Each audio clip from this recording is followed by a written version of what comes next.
우리 함께 읽을 말씀 신명기 8장 18절 19절 말씀입니다.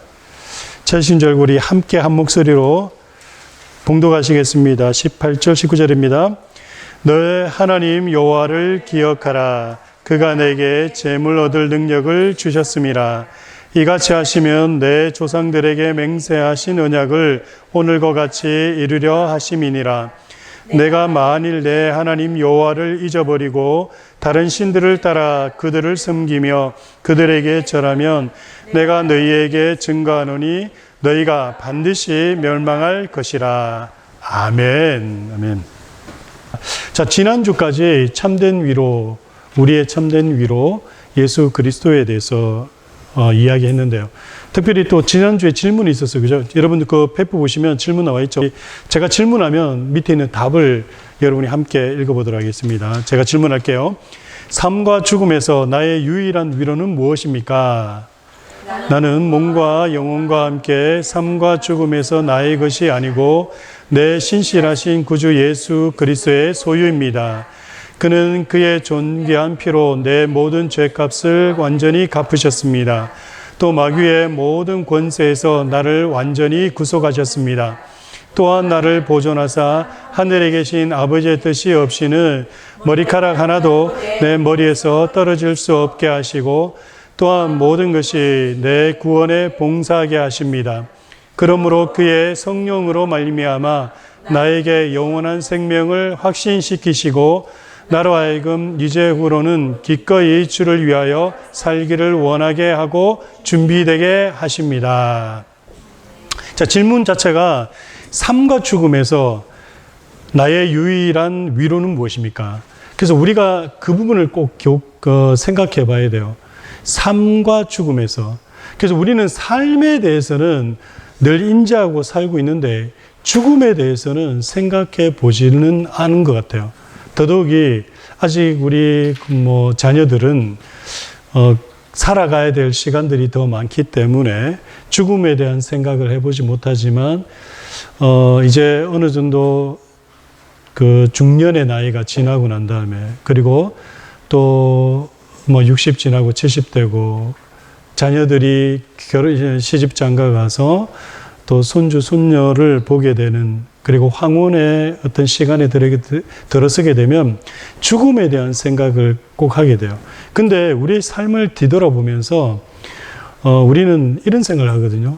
삶과 죽음을 그 사이에 두고 있는 우리가 인생을 살아가면서 과연 무엇이 중요한가 이 부분에 대해서 생각을 하지 않을 때가 많이 있다라는 거죠. 근데 그리스도인들은 어떤 사람들이다? 바로 삶과 죽음의 의미를 생각하면서 또한 삶과 죽음 속에서 우리의 존재 또 우리가 앞으로 어디로 갈 것인가를 반드시 생각해 볼 수 있는 사람들이어야 된다. 그들이 바로 그리스도인이다라고 말씀을 드릴 수가 있습니다. 제가 읽으면서 좀 더 설명하겠습니다. 삶과 죽음에서 내 유일한 위로가 무엇이냐는 질문에 우리는 나의 유일한 위로는 내가 내 소유가 아니고 신실한 구주의 소유라고 고백해야 하는 것이다 라고 지금 얘기를 하고 있죠. 그러니까 삶과 죽음 사이에서 내 유일한 위로가 뭐냐라고 묻는다면 세상 사람들은 돈입니다. 건강입니다. 아니면 잘된 내 자녀들입니다. 아니면 지금까지 내가 이루어 놓은 이 모든 것들입니다. 라고 생각할 수 있어요. 그런데 이거는요, 그렇다고 전혀 위로가 안 됩니다. 라고 얘기할 수는 없겠죠. 하지만 중요한 거는 그게 우리를 죽음 이후의 삶까지 우리를 이끌어가지 못한다라는 거예요. 그런데 또 알고 보면 우리가 가진 것들이 우리의 삶에 우리 인생에 위로가 된 것 같지만 사실은 위로가 된 것이 아니라 오히려 그것 때문에 더 근심과 걱정, 염려거리가 많았다라는 것도 알 수 있어요. 돈이 많다고 해서 걱정이 없나요? 아닐걸요? 돈 많으면 그 돈 많은 것을 유지하고 지켜내기 위해서 건강하면 정말 우리가 위로가 되던가요? 아니요. 건강을 유지하기 위해서 또 애를 쓰게 돼요. 또 아무리 건강하다 하더라도 또 생각지도 않는 질병이 왔을 때에 덜컹 우리에게 드는 그런 근심, 걱정 이런 것들을 우리가 생각한다면 과연 삶과 죽음에서 우리의 참된 유일한 위로가 정말 우리가 가진 것일까?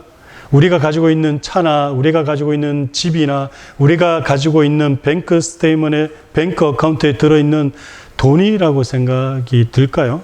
저는 아니라고 생각이 됩니다.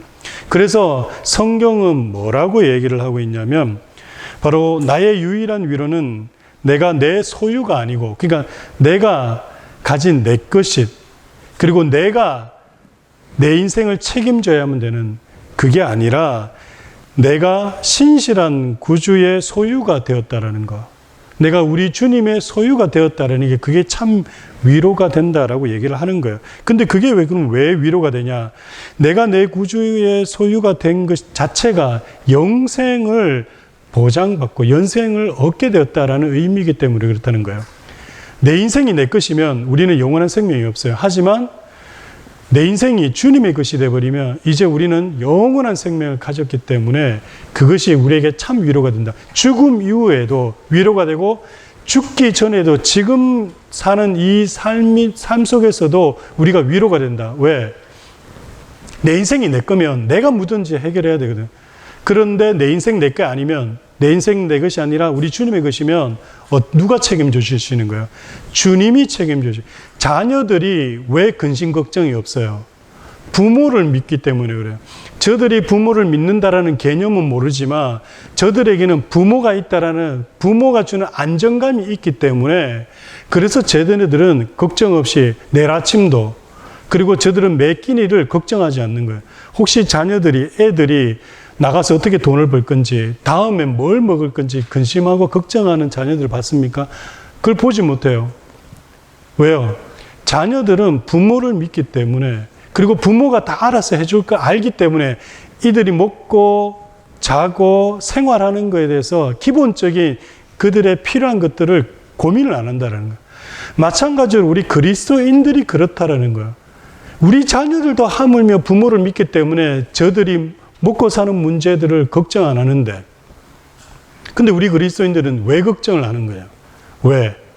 그거는 내 삶이 내 것이라고 생각하기 때문에 그런 거예요. 그러나 내 삶이 내 것이라고 생각하지 않고 우리 주님께서 이제는 나의 주인이 되시고 내가 주님의 소유가 되었다라고 믿는다면 이젠 더 이상 우리가 먹고 사는 문제 고민을 안 하는 거죠. 왜? 주님이 책임져 주실 거니까. 그런 믿음이 여러분 있습니까? 있어야 돼요. 그런데 사실 이걸 물으면 사람들은 고민하지 않고 대답해요. 아멘 그래요. 여러분, 내가 여러분 만나고 이곳에 오고, 물론 저도 그랬어요. 저도 제가 이곳에 내려와서도. 그런데 제가 주일 설교를 계속 준비하면서 책도 보고 성경도 읽으면서 내가 기본으로 돌아가자. 다시 기본으로 돌아가서 한번 내 신앙의 문제가 뭘까라고 생각하면서 답을 찾아낸 게 뭐냐면, 내가 왜 염려를 할까? 먹고 사는 문제. 왜 내가 먹고 사는 문제? 왜 이달에 페이먼이 이 정도로 가기 때문에 이 정도 벌어들이지 않으면 안 된다는 걸 왜 내 혼자 고민하고 걱정하고 염려하고 있는가? 간단해요. 내 인생 내 거라고 생각하기 때문에. 내 삶이 내게 속해 있는 것이라고 하니까 내가 해결해야 되니까. 근데 그리스도교는, 기독교는 그런 종교가 아니라고 말씀드렸잖아요. 우리 인생 누가 책임져 주신다? 주님이. 왜요? 우리가 주님께 속해 있기 때문에, 그리고 그분이 나의 주님이시기 때문에. 그러면 누가 책임져 주시는 거야? 주인이신 그분이 책임져 주시는 거예요. 당연한 거예요. 그래서 내가 아까도 설명해 드렸잖아. 우리 자녀들이 걱정 안 한다니까요. 근데 우리 자녀들 믿음보다도 우리 믿음은 못해. 왜? 걱정하는 거야. 먹는 거, 입는 거, 어떻게 다음 달 페이먼. 제가 얘기하는 게 그렇다고 해서 일하지 말라는 얘기가 아니에요. 일해야죠. 하지만 근심과 걱정, 염려 때문에 가장 중요한, 우리 삶의 가장 중요한 그분을 놓쳐서는 안 된다라는 거예요. 그분이 누굽니까? 예수 그리스도. 그분이 우리의 주인 되어 있으니까 그분이 책임주심을 우리가 믿고 하루하루를 우리는 열심히 살아가기만 한다면 우리의 먹고 자고 우리의 입는 것들을 그분이 책임져 주실 거다라는 거예요. 자, 제가 계속 읽겠습니다. 내가 내게 속하였으면 고통과 절망과 죽음뿐이다. 그러죠, 그죠? 내 인생이 내게만 속해 있으면 고통과 절망과 죽음밖에 없다라고 얘기를 하는 거예요. 왜냐하면 인간은 인간 스스로를 죽음에서 구원하지 못하기 때문이다. 우리의 삶의 어떤 부분도 우리의 능력으로 이룰 수 있는 것은 하나 없기 때문이다. 여러분, 오늘 읽었던 우리 본문 내용, 신명기 8장 18절과 19절 말씀, 내용이 핵심의 내용이 뭡니까?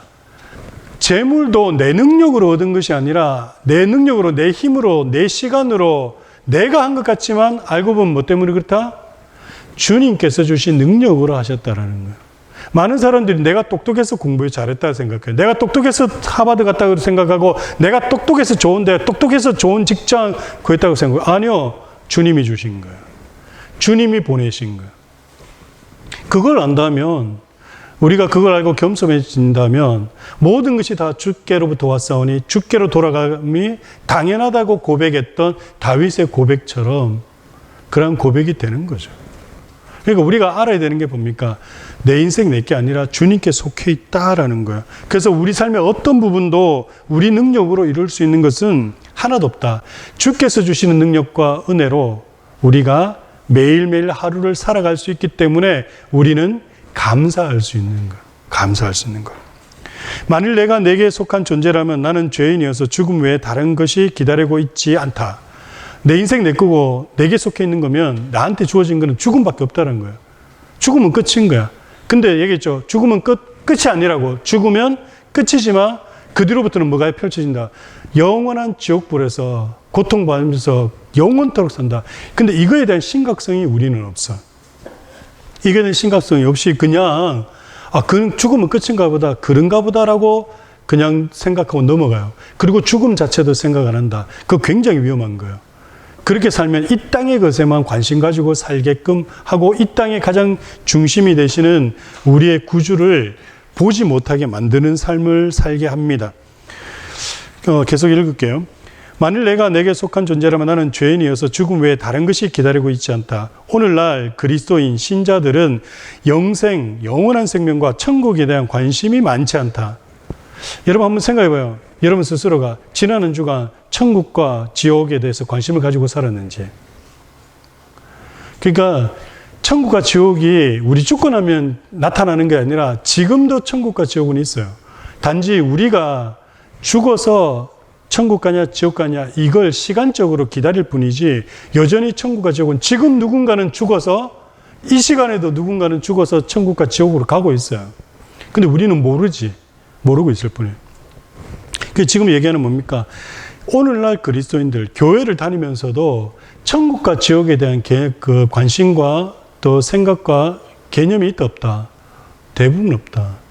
그냥 이 땅의 삶, 내가 살아있는 그 삶에만 관심을 가지고 있을 뿐이지 영원한 생명이나 천국에 대한 그리고 지옥에 대한 그러한 생각이나 관심이 많지 않다라는 겁니다.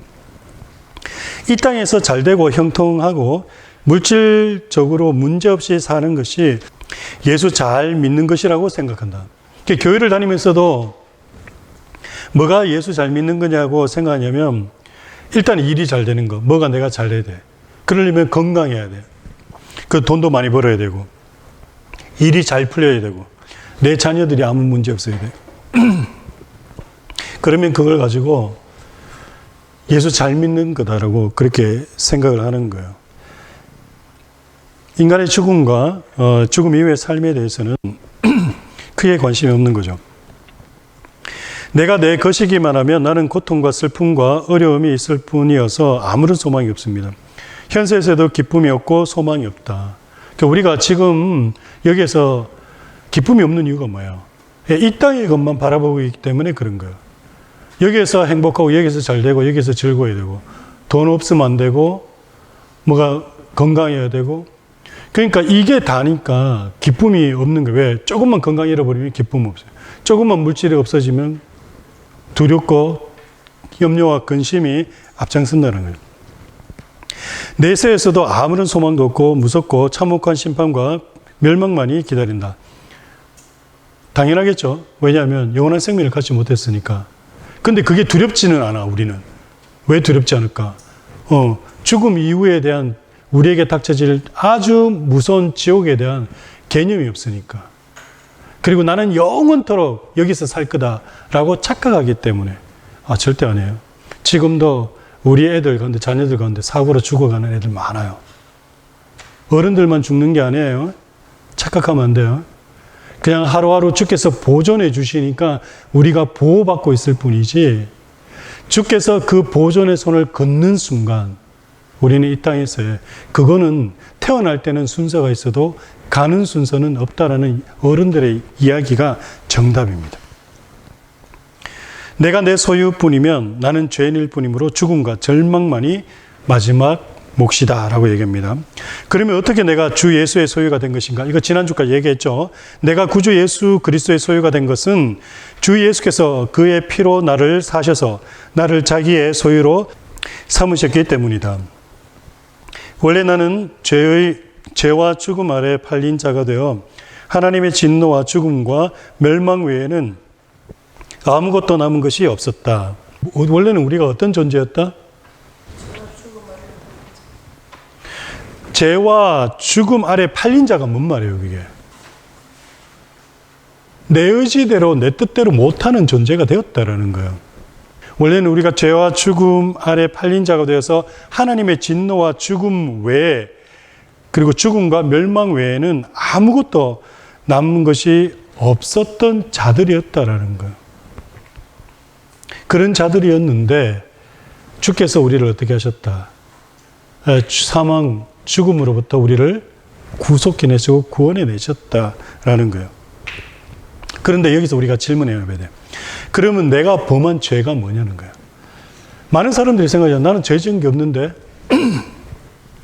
나는 죄 지은 게 없다라고 생각해요. 우리 자녀들이 무슨 죄를 지었어요? 또 여러분이 얼마나 극악무도한 죄를 지었길래. 나는 죄인이 아니라고 생각해요. 그리고 죄인이다 그러면 내가 무슨 죄를 졌는데? 라고 얘기해요. 자, 그러면 여러분이 묻겠습니다. 여러분이 범한 죄가 뭡니까? 그리스도인이라면, 기독교인이라면, 예수를 믿는 사람들이라면 이 질문에 답을 해야 돼요. 세상 사람들이 이걸 묻는다고 얘기해. 왜냐면 우리는 세상 사람들에게 사람은 다 죄인입니다. 그래서 지옥 가게 되었습니다. 하나님의 진노 아래 놓이게 됐습니다. 라고 얘기를 해야 되거든요. 그러면 예수를 안 믿는 사람들은 물어요. 우리에게 뭐라고 물어요? 내가 왜 죄인인데? 나는 죄진 적이 없는데? 나 지금까지 선하게 살아왔는데? 라고 얘기했을 때 뭐라고 답을 할 거냐는 거예요. 지금까지 우리는 교회를 다니면서 예수를 믿으면서 한 번도 질문을 해본 적이 없어. 질문하면서 신앙생활 안 하니까 늘 종교 생활을 했고 늘 기복적인, 그리고 이방 종교처럼 이방신을 섬기는 사람들처럼 신앙생활을 한 거야. 이 질문에 뭐라고 답할 거냐는 거야. 답을 한번 생각해 본 적이 있습니까? 한번 생각해 보셔야 돼요. 예수 안 믿는 사람들이, 야, 예수 믿는 사람들, 너네들은 자꾸 죄인이라 그러는데 왜 우리가 죄인이야? 라고 묻는데 뭐라고 답할 거예요? 선악을 알게 하는 나무의 실과 선악과를 먹은 거죠.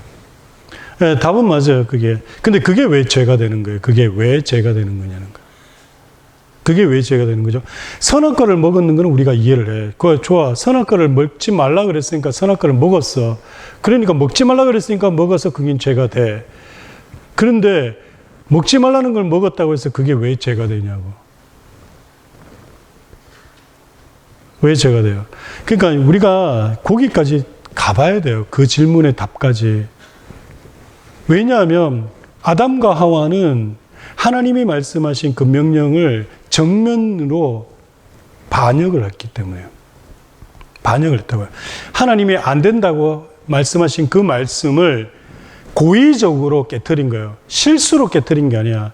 실수로 잘못한 거에 대해서는 용서가 가능해요. 하지만 아담과 하와가 지은 최초의 죄는 실수가 아니라 고의로 반역한 거였다는 거예요.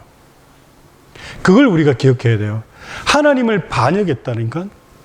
여러분, 반역죄는 얼마나 큰 죄인 줄 알아요? 옛날 조선시대에 반역을 일으키면 3대를 멸했습니다. 3대를. 씨를 말렸어요. 한 사람도 살려두지 않았습니다. 그게 반역죄예요. 하물며 온 우주 만물을 창조한 창조주를 반역했을 때 그 반역의 대가는 뭐였겠어요? 죽음밖에 없어요. 왜 그렇게 말씀하셨잖아. 하나님께서 아담에게 뭐라고 그랬습니까? 이것을 먹는 날에는 정녕 죽으리라. 죽는다.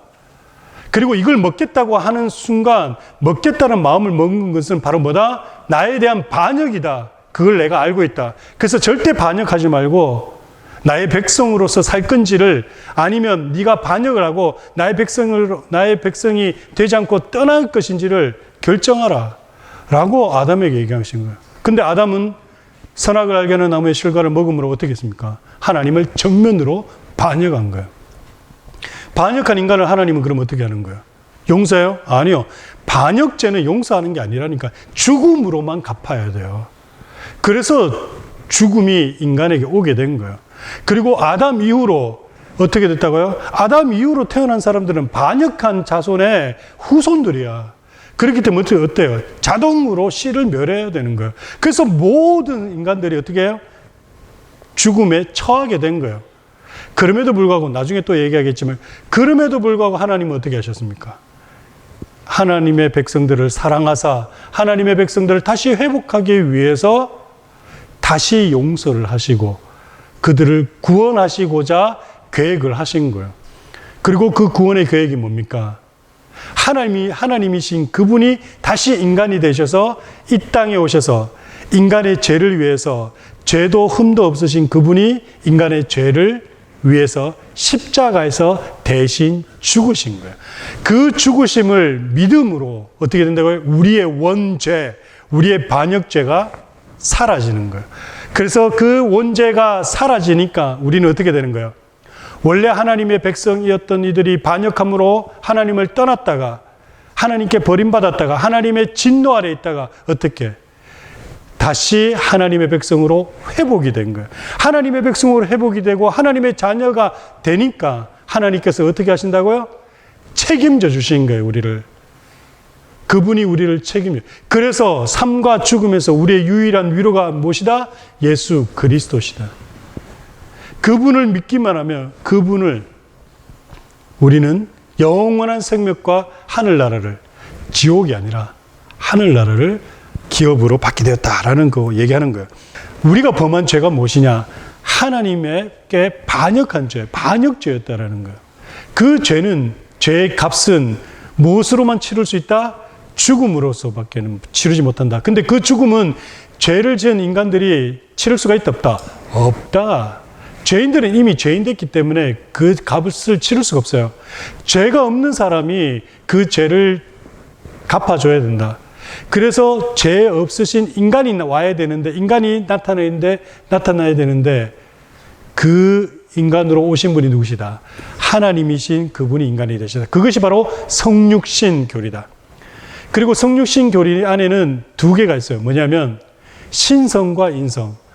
예수 그리스도는 완전한 하나님이시자 완전한 인간이시다. 완전한 인간이시기 때문에 예수님이 신이시자 완전한 인간이시기 때문에 그분이 십자가에서 죽으심으로 완전한 인간으로 죽으심으로 우리의 죄가 사해졌다라고 얘기를 하는 겁니다. 그런데 놀라운 게 또 하나 있어요. 뭐냐면 그분이 죽으심으로 우리가 구원받았어요. 그런데 우리는 구원받았다 그러면 뭐만 생각하냐면 영혼만 구원받았다고 생각해요. 그런데 아니에요. 우리 육체도 구원받습니다. 그래서 다음 장에 보면 여러분 뒷면에 있습니다. 한번 볼까요? 영혼만 구원받는 것이 아니라 몸도 부활에 이르게 된다라고 나와 있죠. 우리 함께 읽겠습니다. 첫 문장 우리 함께 읽을게요. 시작. 내 영혼만이 주 예수 그리스도의 소유가 된 것이 아니라 내 몸도 주 예수의 소유가 되었으므로 몸이 부활에 이르고 영생에 이른다. 자, 봐요. 많은 그리스도인들이 뭘 생각하냐면 영혼만 구원받았다. 그래, 영혼만 천국 간다 생각해요. 아니요.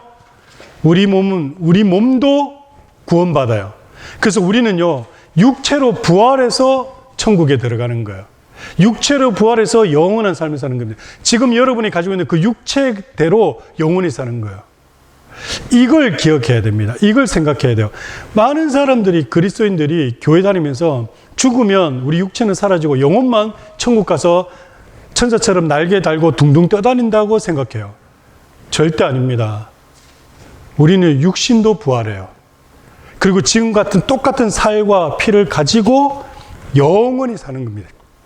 원래 그렇게 만들어졌어요. 아담과 하와가 육신을 가지고 영원히 살도록, 피를 가지고 이런 물질을 가지고 영원히 살도록.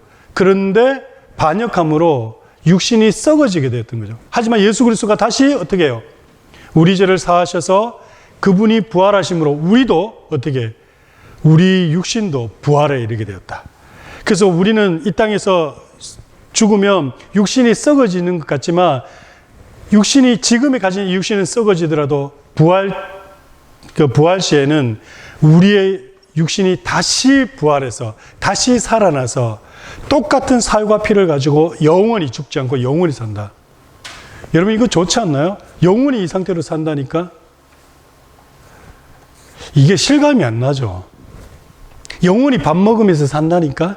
영원히 땀 흘리면서 살고요. 그러니까 이렇게 생각해요. 우리는 지금 100살 정도만 살면 죽는다 생각하잖아. 그런데 아담은 몇 살까지 살았다? 930세. 여러분 한번 생각해봐. 930년을 살면 어느 정도 살는 건지를 한번 생각해봐요. 한번 생각해봐요. 930년을 산다라는 거. 여러분이 하고 싶은 거 원 없이 할 수 있다니까요. 930년이면 100년밖에 못 사니까 우리는 요것만 하다가 끝내고 요것만 하다가 끝내고 해야 돼요. 그리고 930년 동안 할아버지로 사는 것이 아니라 젊은이로서 가장 건강한 모습으로 930년을 살았다니까 아담이. 그리고 죽기 전 얼마 전에 쇠퇴해서 죽었어요. 그러면 청년으로서 900년을 산다 그러면 여러분 어떤 삶을 살았겠어요? 그러니까 지금까지 봐요. 우리는 교회를 다니면서 너무 무감각하게 신앙생활을 했다니까. 성경이 뭘 얘기하고 있는지도 너무 감도 못 잡고 신앙생활을 했다. 자, 다시 한번 얘기해요. 우리는 구원받는 것이 영혼만 구원받는 것이 아니라 지금 이 육신도 같이 구원받는다. 그래서 육신도 같이 부활해서 영원히 이 모습 가지고 영원히 살아간다. 이거에 대한 여러분 기쁨이 있어야 됩니다. 제가 계속 읽으면서 말씀드릴게요.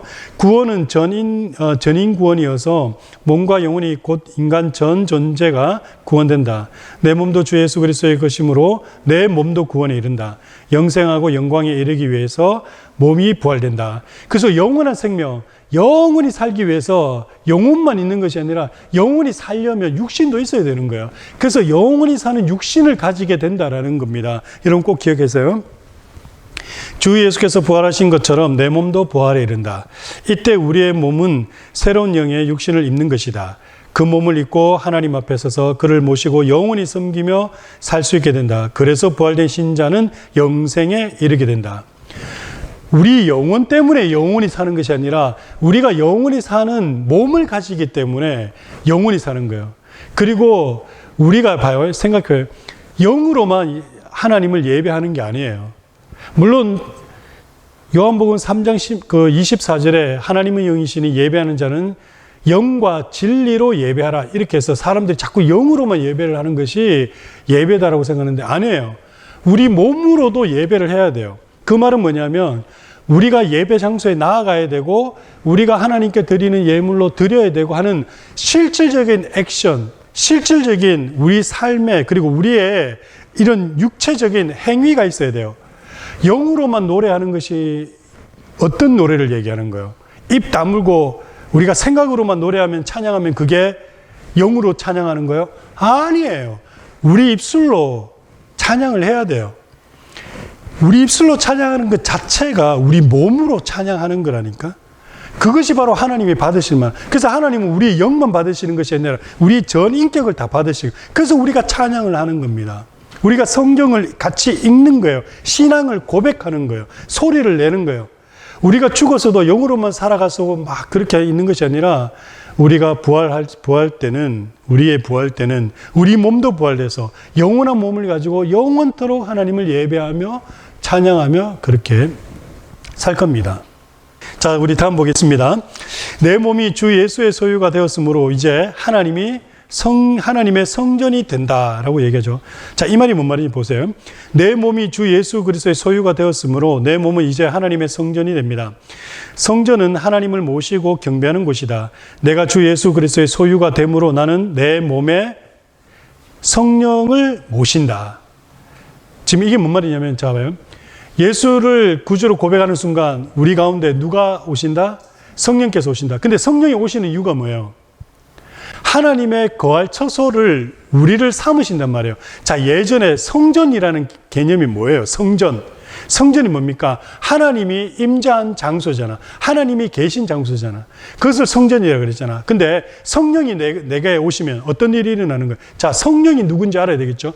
그래서 기독교의 진리 3대 중요한 교리 알아야 된다 그랬죠. 첫째 뭡니까? 삼일체 교리. 삼일체 교리가 뭔지를 알아야지 지금 얘기하는 이들이 계속 이해가 되는 거예요. 두 번째가 성육신 교리. 조금 전에도 제가 말씀을 드렸죠. 그리고 세 번째가 우리가 첫 시간에부터 했던 거, 이신칭의 교리라는 거. 자, 지금 바로 뭐라 그랬어요? 성령께서 내게 오시면 우리가 뭐가 된다고요? 우리가 성전이 되는 거예요. 왜? 하나님이 계신 곳이 뭐기 때문에? 성전이기 때문에. 근데 성령은 하나님이에요? 아니에요? 하나님이시다. 그분도 완전하신 하나님이세요. 삼위일체 하나님 가운데 삼위, 온전하신 하나님, 완전하신 하나님이세요. 그분이 예수를 우리가 고백하면 어떻게 된다고요? 우리 속에 오시는 거예요. 우리 속에 오시는 이유가 뭐예요? 우리가 하나님의 거할 처소가 되어버리기 때문에요. 그래서 우리는 어떻게 된다고? 하나님의 성전이 되어버려요. 우리가. 왜요? 성령이 오니까. 그래서 우리가 하나님의 성전이 되는 거고, 하나님의 성전의 모임인 교회가 하나님의 전이 되는 거예요. 바로 이곳이 하나님의 전이 되는 거예요. 어떤 건물이 하나님의 전이 되는 것이 아니라 예수 믿는 이들이 그곳에 하나님의 성령이 임하심으로 하나님께서 임하셨으니까 바로 그가 하나님의 성전이 된다라는 거예요. 왜요? 우리가 그분의 소유가 되어버리기 때문에. 그분이 온다는 얘기는 바로 그 전을 내 것이다라고 얘기를 하는 거야. 그래서 우리가 어떻게 된다고요? 하나님의 것이 된다라는 거예요. 그분이 오신다라는 이유, 그 말 자체가, 이제 우리가 더 이상 우리의 것이 아니라 그분의 소유가 되어버린다라는 그러한 의미가 된다라는 겁니다.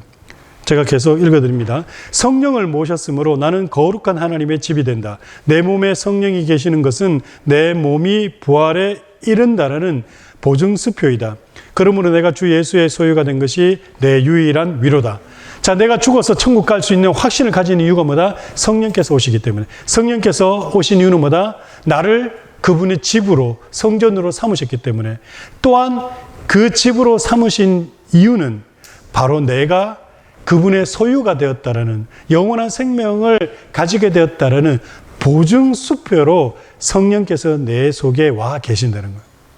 자, 여기서 이제 여러분이 물어야 되겠죠. 자, 여러분은 성령을 소유하셨습니까? 여러분 속에 성령이 계십니까? 라고 얘기하면 나는 확신하지 못해요. 하지만 성령께서는 여러분을 하나님의 전으로 삼아 여러분 가운데 거하시는 겁니다.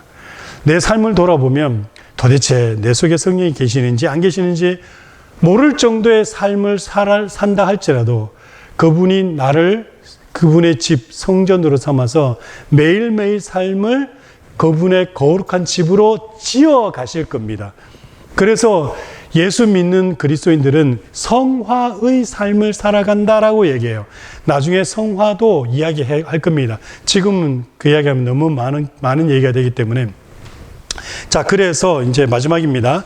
내가 주 예수의 소유라고 하는 것은 내 삶의 모든 것이 다 예수의 것이 되었음을 말합니다.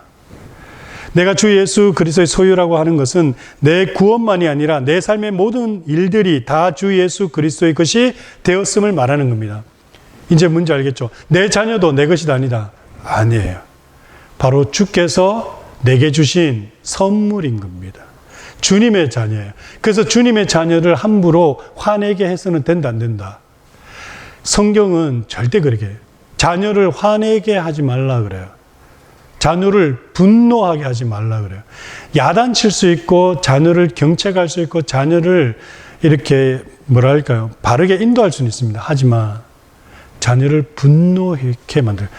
부부관계도 마찬가지죠. 부부 사이도 아내를, 남편을 분노하게 해서는 안 됩니다. 자, 그래서 나는 더 이상 내 자신의 소유가 아니다라는 거, 주 예수 그리스도의 소유입니다. 그러면 내 일은 나만이 책임질 일이 아니다. 자, 여기 중요하죠. 내 일은 나만이 책임질 일이 아니다. 왜? 내 것이 아니고 이제 주님의 것이니까. 내 하루하루 일어나는 좋든 싫든 그 모든 일들이 다 주님의 일이 되는 거예요. 그러니까 나쁜 것도 우리가 감사할 수 있는 거예요. 안 좋은 일이 일어나도 감사할 수 있는 거예요. 왜요? 그게 주님의 것이니까. 그래서 그것이 안 좋은 일인 것 같아 보여도 우리에게는 안 좋은 일이 아닐 수 있어요. 우리 인간적인 눈으로는 그게 나한테 너무 마이너스 되는 안 좋은 일인데 라고 생각할 수도 주님 보시기에는 그게 내게 플러스가 될 수 있는 거예요. 내게 일어나는 모든 일이 주께서 이루시는 일들이기 때문에 인간적인 눈에 보이는 안 좋은 일들이라 할지라도 하나님은 합력하여 선을 이루신다라고 말씀을 하고 있는 겁니다. 그래서 나의 모든 일이 다 주 예수의 일이 되었으므로 그가 모든 것을 책임지시고 이루실 것이다. 그러므로 모든 일을 다 주 예수께 맡기고 믿음으로 살아야 한다. 여러분, 나쁜 일이 일어난다 해가지고 불평불만하는 것이 아니라, 내게 안 좋은 일이 일어났다 그래가지고 염려와 걱정하는 것이 아니라 주님께 맡겨드리고 주님의 섭리와 주께서 분명히 뜻이 있을 것을 믿고 우리는 그 작은 일에도, 그 좋지 않은 일에도 감사하며 살 때 주께서는 우리에게 더 큰 은혜로 우리의 삶을 이끌어 가실 거라는 거예요. 그래서 모든 것이 다 주께서 이루신다고 생각하신다면, 병에 걸린다든지 우리가 물질적으로 힘들다든지 아니면 여러 가지 일들이 일어났을 때 근심과 걱정과 염려할 필요가 없게 되는 겁니다. 이것이 얼마나 위로가 되는 거예요. 얼마나 큰 우리의 위로가 되는 거예요. 이것을 늘 생각하고 늘 하루 매일매일 이걸 반복 기억하면서 살아야 됩니다. 그래야 세상 사람과 우리는 달라요. 세상 사람들은 자기 것을 걱정하고 염려하고 고민하며 살겠죠. 하지만 우리는 그렇게 살잖아요. 그래서 세상 사람들이 우리 보고 어떻게 생각하냐면, 어떻게 예수 믿는 저 사람들은 저렇게 근심과 걱정 없이 염려 없이 아무것도 가진 거 없는데 그렇게 살까라고 생각을 하는 겁니다. 왜요? 우리는 원래 그래 사는 사람들이니까. 우리는 좋은 집을, 좋은 차를 추구하며 사는 사람들이 아니니까 그냥 굴러다닐 수만 있고 비바람을 막을 수만 있으면 되니까. 그래서 감사할 수 있으니까. 그래서 남는 거 가지고 어떻게 해요? 나누고 보태고 그렇게 사는 삶이 우리 삶입니까? 예수 믿는 사람들은 절대 부자 되지 못합니다. 부자 될 수가 없어요. 그래서 부자가 되었다라는 것은 사실은 엄밀한 의미에서는 엄밀하게 말씀을 드리면 잘못된 신앙생활을 하고 있는 겁니다. 혹시 제 얘기를 듣고 아니다라고 얘기하실 수 있겠지만 아닙니다. 성경은 절대, 신약은 더더욱이 예수님은 우리에게 부자 되라고 얘기하신 적이 없어요. 그러면 구약에 나와 있는 구약에 나와 있는 부자는 무슨 의미, 왜 그런가? 그거는 나중에 제가 또 다시 한번 더 설명을 드리겠습니다. 함께 기도하겠습니다. 참 좋으신 아버지 하나님, 오늘 나눈 이 말씀의 내용이 이번 한 주간도 우리가 살아갈 수 있는 은혜의 말씀이 될 수 있도록, 내용이 될 수 있도록 우리를 붙드시고 주장해 주옵소서. 모든 것 감사드렸고 예수님의 이름으로 기도드립니다. 아멘.